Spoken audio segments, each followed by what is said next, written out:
Thank you very much, Professor, for this very kind introducing me. So one more time, good afternoon, everybody. My name is Agnieszka Raczynska, and I am PhD student at the Wroclaw University of Science and Technology. And today I want to present some of my results related to whole cells biotransformations. Whole cells biotransformations. Conducted by fungi from the genus Bavaria and from the genus Kuningamela, a biotransformation of 2-phenylethanol, inexpensive and widely available chemical compound, and also a biotransformation of this compound conducted by microalgae from the genus Galderia, and additionally it was conducted the bioaccumulation of metals by this post biotransformation biomass of Galderia. And let me start from the fungi. So first Bavaria genus, and Bavaria bassiana and Bavaria bronyarti were used as a biocatalyst of 2-phenylethanol in the form of free cells and immobilized in calcium alginate, agar, and polyurethane foams. And as you can see here, calcium alginate beads with hyphae of Bavaria immobilized in it. And how I know that hyphae is inside. Here is a microscopic photo of the cross section of one of this bead, and as you can see, hyphae of Bavaria is inside this calcium alginate bead. The same situation with microscopic photo of the cross-section of the polyurethane foam, and also you can see the hyphae of fungi here. And what the process look like. So here are these typical parameters of the biotransformations. These two strains were used as biocatalysts, and of course substrate was 2-phenylethanol. Time of the biotransformation was 7 days, and the same parameters of biotransformation, the same parameters of the process for these two different strains, and the reaction medium was water. The samples were taken in 24-hour intervals, and some of the results. So we tested activity of this immobilized and free cells towards 2-phenylethanol, and as you can see, Bavaria bassiana was active towards 2-phenylethanol in the form of free cells, and also immobilized in agar, and the effect, the product obtained was R enantiomer of 1-phenylethan 1,2-diol with the enantiomeric excess of 56%. And with Bavaria bronyarti the situation was a little bit different, because it was totally not active in the form of free cells. So we had to immobilize it using these three methods, and also Bavaria bronyarti immobilizing polyurethane foams wasn't active towards 2-phenylethanol, but immobilization in calcium alginate in agar increased the activity. And here is a product. Here is a product of this biotransformation of 2-phenylethanol on the chromatogram. Unfortunately, defining the structure of this product is still in progress. Oh, here is a product. And the next part of my research, so using the Kuningamela species for the biotransformation of 2-phenylethanol, and as you can see here, the hyphae in the microscopic photos, the hyphae of the Kuningamela, and also spores from spore suspension.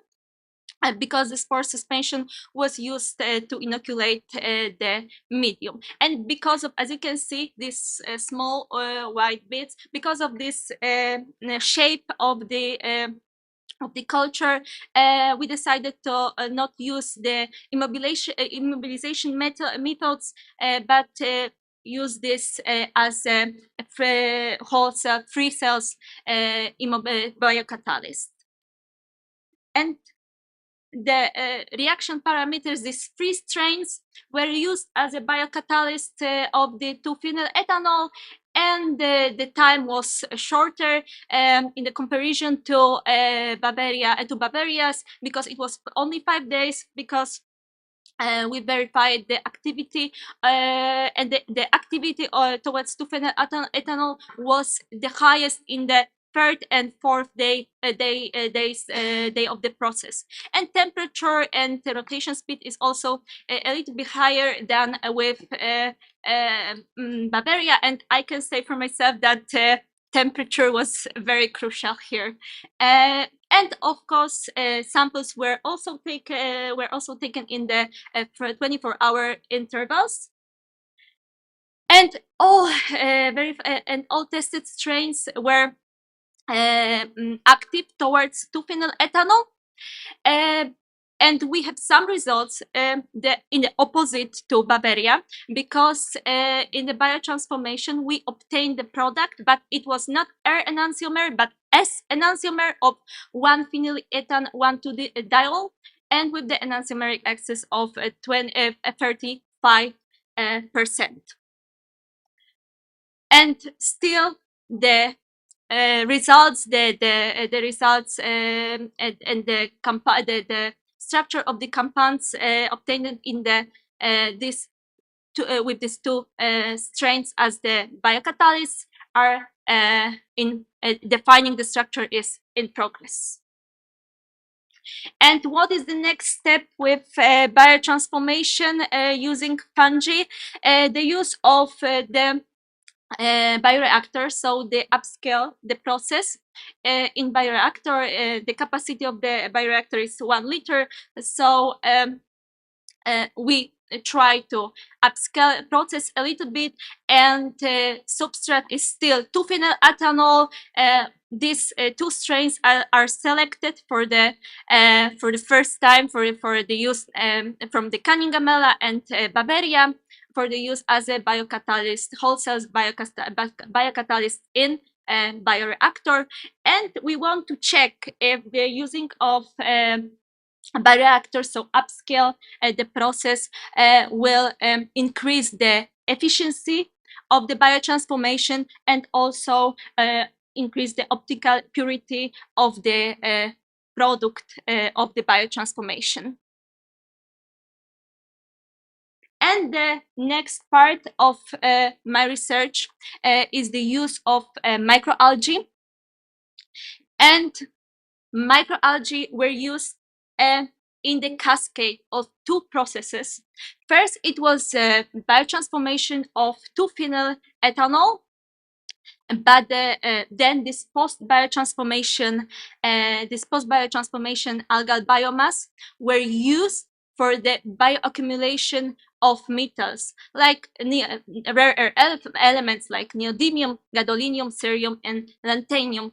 And what is the most important, that this is the use of post-biotransformation biomass. Normally, it's very often it's a waste after the biotransformation, but here we wanted to check some application of this post biotransformation biomass in the idea of circular economy. So combining these two processes. And why Galderia sulfuraria? Because it was verified in previous research, which are published as a very good bioaccumulation tool.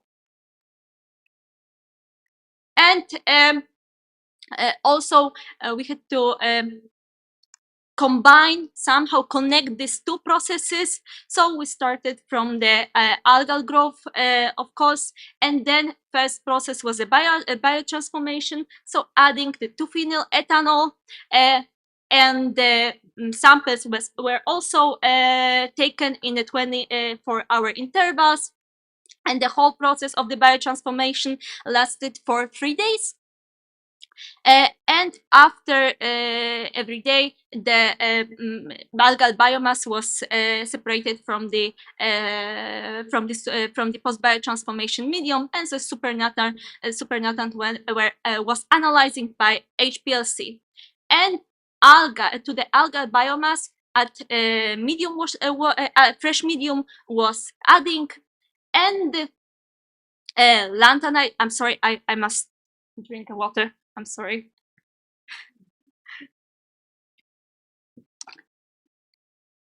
Because it's very, very hot here.